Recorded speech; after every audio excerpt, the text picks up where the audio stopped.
exist? Are there really aliens living on other planets that visit Earth, or are they just figments of our imagination? That's what we're asking as part of today's Supernatural Week.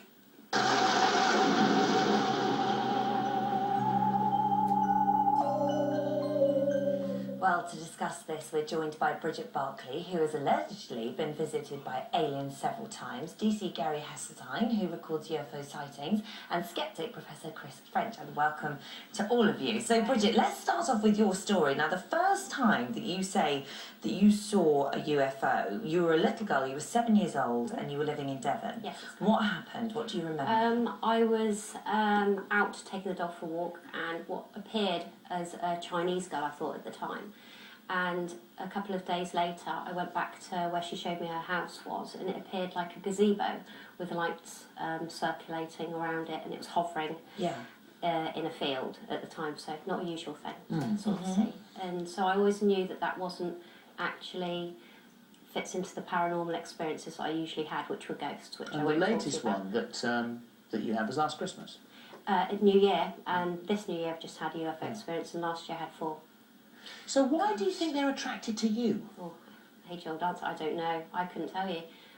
Sometimes I see them as close as, like 5 metres away, or 200 feet away, big structured objects. Now, I can't say. Biggest and most impressive sighting was in Los Angeles, wasn't it? Yes, that's correct. Yes, in February '93, I took a girl for a job interview on a day of drive, and was going back to a friend's house via a friend's house, and stopped at a traffic lights, and I felt very apprehensive of something. I knew something wasn't right. Traffic lights had stopped, and there to the left of me I just saw coming over by my windscreen from about 5 metres away a structured silver object, 45 foot in length, massive orange-red power source underneath it, going across the car, going over towards the car in front of me. The traffic lights then went back on. I then went around the corner, looked behind in my rear view window, and I could see that there was no wings, no foliage, and it was taking the tops of the trees off as it went through. Now, were other people running out of their cars and taking pictures? It was broad daylight. Well, it was sort of tea time. People going home on the freeway. You had the Holiday Inn, which was the Holiday Inn at the time. You would have thought people would have witnessed it or felt something. So how come this hasn't been widely reported? Well, I mean, that would sort of... The trees with all their tops off. Yeah, well, it actually just ploughed through the tops of the trees. Now, a year later, I got someone to go back and photograph that area for me, and quite clearly you can see discoloration between the trees from the other trees and the trees that it went through. But more importantly was the fact that 5 military helicopters went to intercept it. Within about 4 minutes, 5 minutes of being back on the same vicinity, military helicopters were going towards the UCLA where it was going. Do you think you've ever been abducted? From that incident, something very peculiar happened. I can honestly say, out of all of my sightings, which about 80% I consciously remember, and there's a few things that need to be, like the puzzle needs to be put together. You said a lot of what you remember is brought out through hypnosis. No, a lot of what I remember is what I consciously remember, what my conscious remembers. My subconscious comes through on the hypnosis. Yeah. So that moment in Rodeo Drive, that was a conscious memory? On the freeway.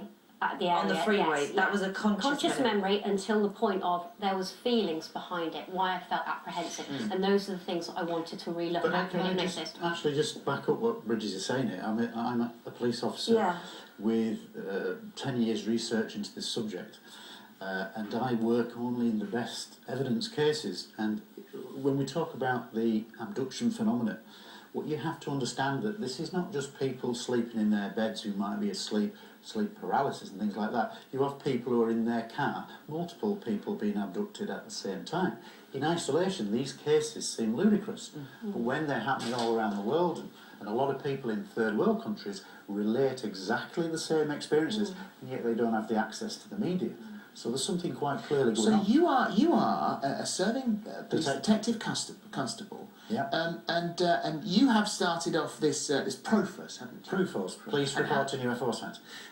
What do the force think about this?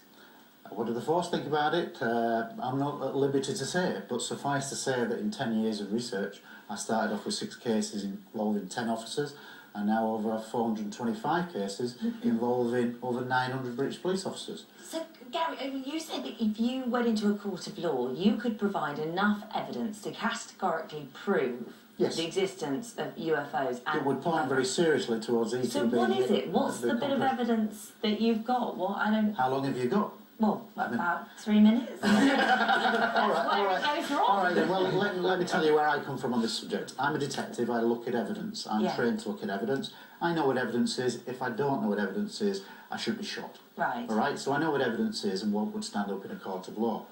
And when I look at the best evidence of the subject, not the 97% that can be explained and rationalised, misinterpretation, the 97% leaves 3%. At the hardcore of the 3%, there are 2,000 military pilots who've gone on record, often in intercept situations, 75-minute dogfights, confirmed on airborne radar, ground radar, 3,000 commercial pilots.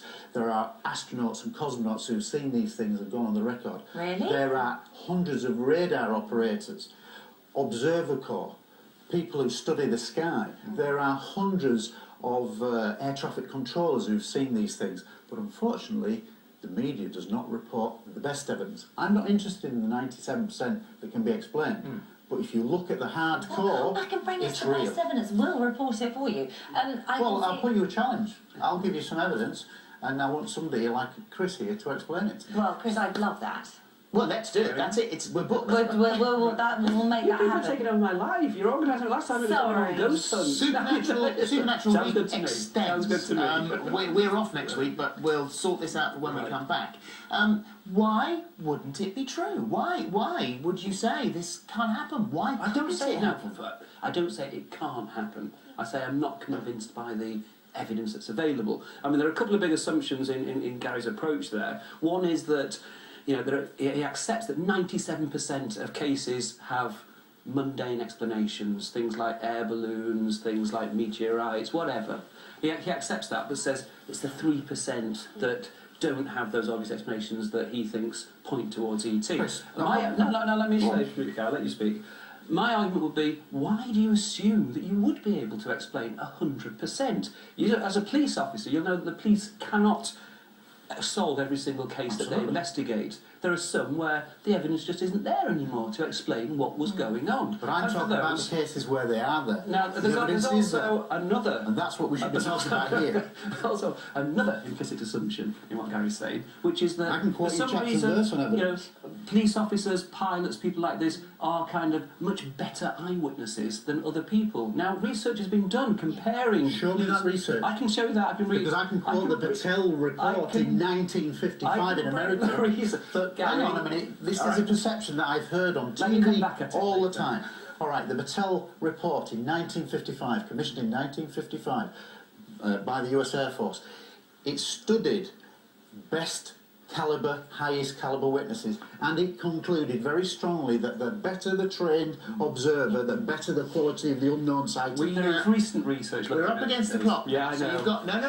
I want you to quote me chapter and verse. About 40 seconds now. You can have the final word, okay. because we'll come back and do So, this as I again. say, the current psychological research shows that actually police officers are no better eyewitnesses rubbish. than other people. Absolute rubbish. Also, they don't have any special training when it comes to Absolute sighting... rubbish. You say we have special training for sighting UFOs? No, that's what I'm saying. What I a don't police say officer's it's rubbish. trained to do. Right. I am trained to There are record in a chronological, factual Now, I way, was and supposed you to are get the not last 40 brushing it seconds off here, like that, guys.